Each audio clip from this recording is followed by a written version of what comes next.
द्वारिका में जाने के बाद श्री कृष्ण ने श्री दाऊ दादा से निवेदन किया, हे दाऊ, आप एक बार ब्रज चले जाओ, जाकर के उन ब्रजवासियों को तसल्ली दे करके आओ। आज श्री दाऊ दादा ब्रज में आए हैं ब्रजवासियों को तसल्ली देने के लिए। आए दाऊ, पूरा ब्रज नाच उठा, आहा कृष्ण का भाई हमारा बलराम आया है, दाऊ आया है। मैया ने सामने बिठाया। दाऊ दादा से पूछा, क्यों रे दाऊ, तुम द्वारिका चले गए हो? हाँ मैया, द्वारिका चले गए हैं। कहाँ रहते हो वहाँ? मैया, समुद्र में रहते। मेरा लाला समुद्र में? अरे उसको तो जल से कितना डर लगता था। अच्छा दाऊ, एक बात बता, मैंने सुना है लाला के 8 ब्याह हो गए हैं। दाऊ बोला, मैया 8 नहीं, 16,108। खूब हंसी मैया। 16,108 ब्याह कर लिए कन्हैया ने? हाँ मैया, 16,108 ब्याह हो गए। हंसी और हंसते हंसते अचानक रोने लगी। दाऊ, ये वही आंगन है जहाँ एक दिन कन्हैया माखन पाने के लिए मचल उठा था और मैंने उसको रस्सी से उखल से बांध दिया।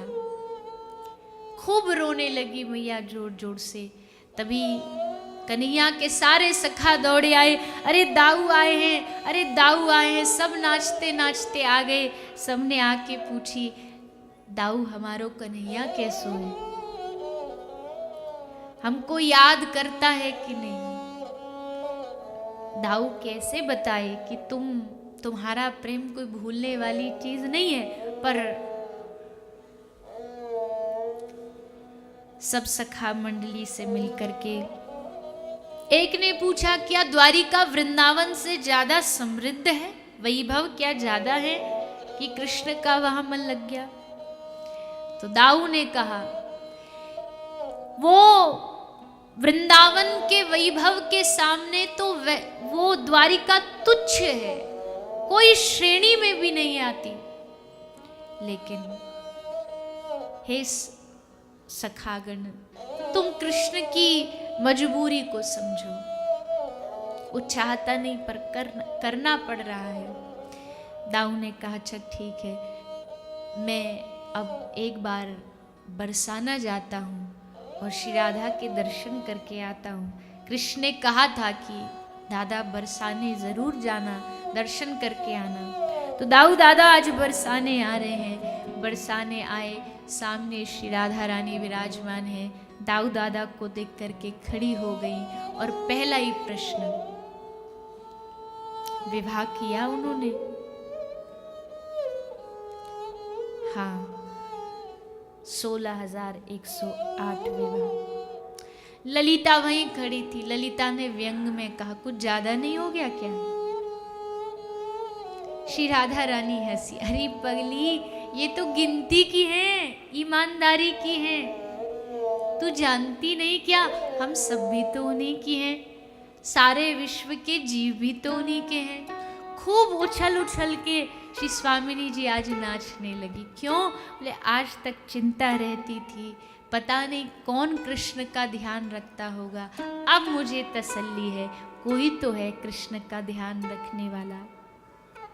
और हे ललिते, कितनी भाग्यशाली होंगी वो राजकुमारी जिनके साथ हमारे श्याम सुंदर ने ब्याह किया है। कितनी सुंदर होंगी, मुझे जैसी तो उनकी दासी होंगी।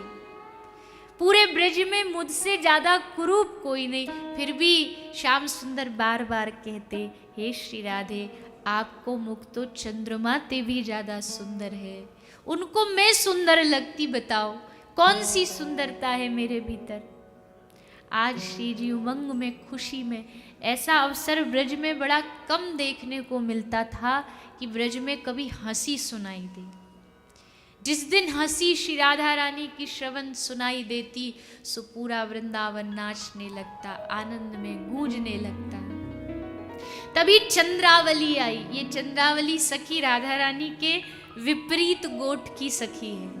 चंद्रावली ने आके कहा, सुन राधा, सुनी तूने, उस कृष्ण ने, उस कपटी ने जाके द्वारिका में ब्याह कर लिया, हम सबको धोखा दे दिया।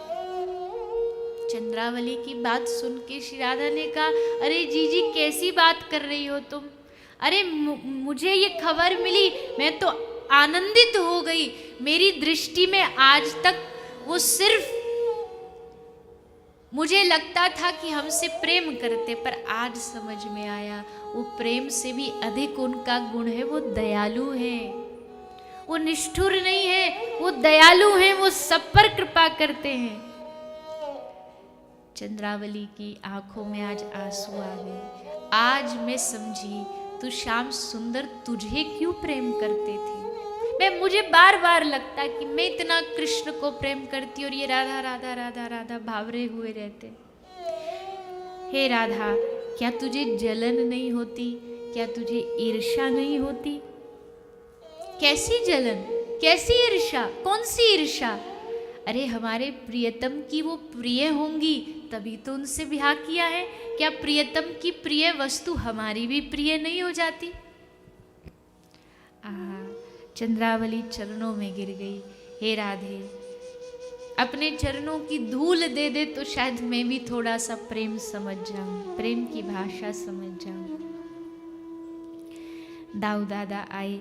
दाऊ दादा को भावुकता बचपन से पसंद नहीं थी, पर आज जब वो ब्रज में आए तो आज वो भी प्रेम से अनभिज्ञ ना रह पाए। कृष्ण ने कह के भेजा था, दादा वहाँ जाके क्रोध मत करना, पर क्रोध की बात करते हो। ब्रज में क्रोध क्या, ब्रज में तो बस आंसू आते हैं, क्रोध नहीं आता। ये अश्रुओं की भूमि है, ये आंसुओं की भूमि है, आंसुओं की सौगात है। दाऊ दादा बैठे हैं, श्रीदाम बैठा है। श्रीदाम अपनी बहन राधा को देख करके दिन रात बावरियों की भांति फिरती है। दाऊ दादा को कह रहे हैं, हे दादा, ये राधा न कुछ खाती है, न सोती है, न जीती कैसे है मालूम नहीं, कैसे जी रही है पता नहीं। लेकिन हाँ, कभी कभी तो पावरी हो जाती है और कभी कभी भूल जाती है कि श्याम सुंदर मथुरा गए, तो एकदम खुश हो जाती है कि श्याम सुंदर तो यहीं। और ये भूलना ही इसके जीवित रहने का कारण, ये विस्मृति ही इसको जिंदा आज तक जीवित रखी है, नहीं तो इसका जीवित रहना संभव नहीं था। कभी हास्य, कभी वियोग एक साथ देखे तुमने? कभी देखा है एक साथ हंसी और एक साथ आंसू? देख लो, इस राधा को देख लो, आँख में आंसू भी है और होठों पे हंसी भी है कि श्याम सुंदर ने विवाह कर लिया। आहा, कैसा अद्भुत प्रेम है। दाऊ दादा की आंखें झरझर झरझर बह रही हैं, बार बार याद कर रहे हैं कृष्ण को, हे कृष्ण तू वापस आ जा। जोर जोर से वर्षा हो रही है, भीगे भीगे दाऊ घर पहुँचे। मैया ने देखा दाऊ आया है तो थोड़ी देर के लिए भूल गई कि कृष्ण द्वारिका में है। मैया कहती, अरे तू अकेला आ गया, कन्हैया कहाँ, उसको कहाँ छोड़ के आया? उसको छोड़ आया वन में, वो गैया चराने, उसको तू लेके क्यों नहीं आया? देख नहीं रहा बाहर कितनी बारिश हो रही है? और तुझे याद है ऐसी ही बारिश में उसने गिरिराज उठाया था। कहीं आज फिर से जिद ना करने लगे, इतना बड़ा भार लाला कैसे उठाएगा, जल्दी जा, वापस जा, उसको लेकर के आ। तभी दाऊ ने कहा, मैया कन्हैया द्वारिका में है, यहाँ नहीं है। जैसे मैया ने सुना तो मैया खुश हो गई। इसमें खुश होने वाली बात कौन सी, क्यों खुश हुई? चलो अब तसल्ली है। अब तक मुझे चिंता थी, पता नहीं कहाँ बारिश में क्या कर रहा होगा, लेकिन अब तसल्ली है, वो द्वारिका में है तो वहाँ किसी प्रकार की आपत्ति नहीं। और हंस के आसमान को देख करके बोली, अब बरस तू, खूब बरस, जितना बरस सकता है बरस, डुबा दे इस ब्रज को। आज मैं नहीं कहूंगी तू रुक जा, बिजली गिरे, आकाश फटे, परवाह नहीं, अब तू खूब बरस। दाऊ दादा इस दशा को देख रहे हैं। सोचा जाते जाते श्री राधा रानी के दर्शन करके जाऊं। फिर आए दर्शन करने के लिए, तो श्री राधा रानी के सामने बड़ी लंबी कतार लगी है ऋषि महात्माओं की। क्यों? बोले उस समय ब्रज जो था वो एक केंद्र बन गया था श्री राधा रानी के दर्शन हेतु। जो द्वारिका जाता वो ब्रज में राधा रानी के दर्शन करने जरूर आता। क्यों आता? बोले द्वारिका में एक बावरा बैठा था।